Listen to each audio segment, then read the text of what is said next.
Welcome to the sanctuary. I'm Kyle, and I'm here to tell you, never be afraid to step into the pleasure den of the absurd. And tonight, we're going to talk about this album here, Hendrix in the West, the first posthumous live collection to be released of Jimi Hendrix live performances. Did what I say even make sense? Hendrix in the West.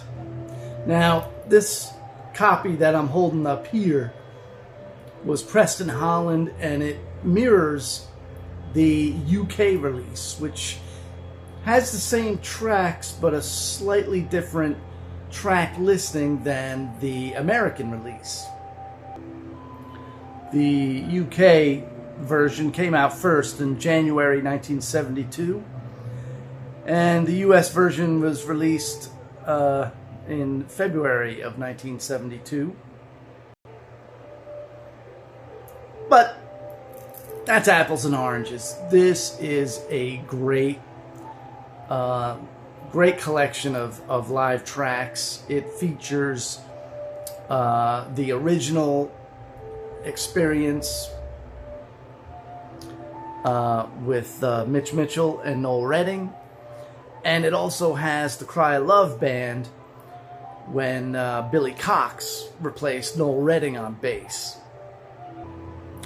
Now, this album has been released in an expanded edition on CD, which includes more tracks, and that one too I would also recommend getting. But the original really cements the status of this record.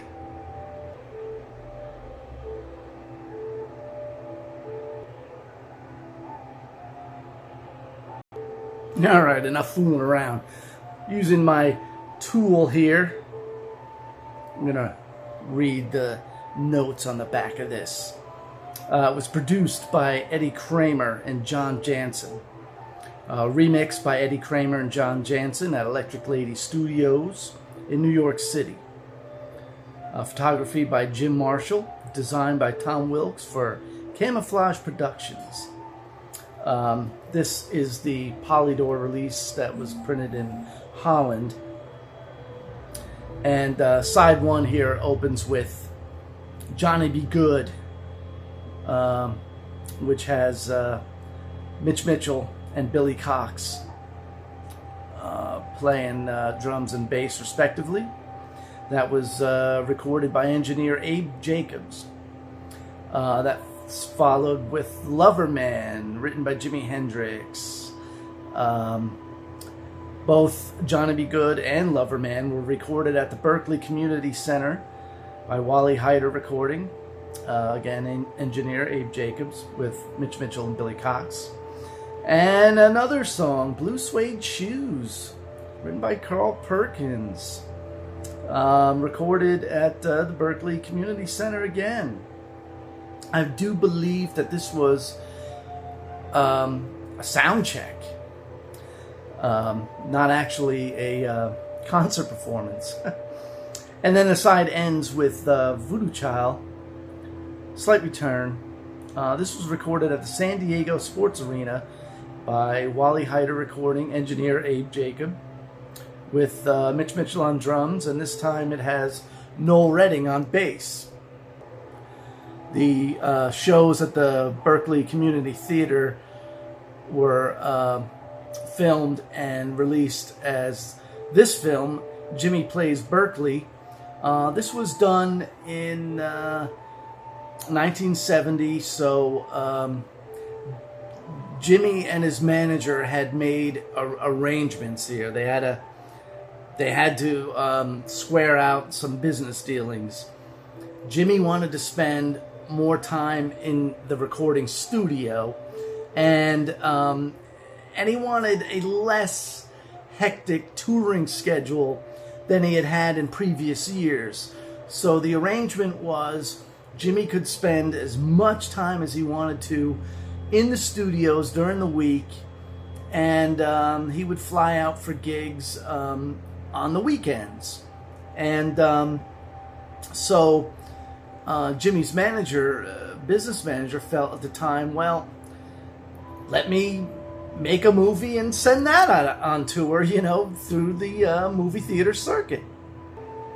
Well, let's get back to this album because we got side 2 to talk about. Side 2 opens up with The Queen, the British national anthem. This was recorded at the Isle of Wight, Jimmy's last live performance in England, which has Mitch Mitchell on drums, Billy Cox on bass, recorded by Pye Recording of London. Next up, Sgt. Pepper's Lonely Hearts Club Band.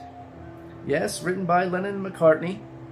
Recorded at the Isle of Wight with Mitch Mitchell, again on drums, Billy Cox on bass. Recorded by Pye Recording of London. Next up, a really good version of Little Wing. As a matter of fact, all of the versions that I've heard of Little Wing live are really good. It's really good. And this Little Wing was recorded at the San Diego Sports Arena by Wally Heider Recording with Mitch Mitchell on drums and Noel Redding on bass. Next up, Red House. And this version of Red House is one of my all-time favorite versions. It's really good. It's long and it's extended.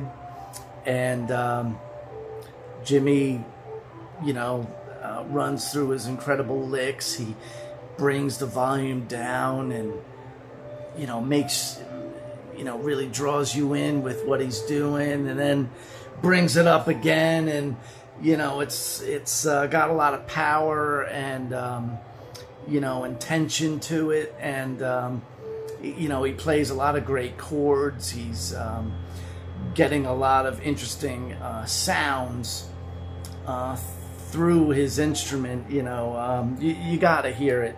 And this was also recorded at the San Diego Sports Arena by Wally Heider Recording, engineered by Abe Jacobs, with Mitch Mitchell on drums and Noel Redding on bass.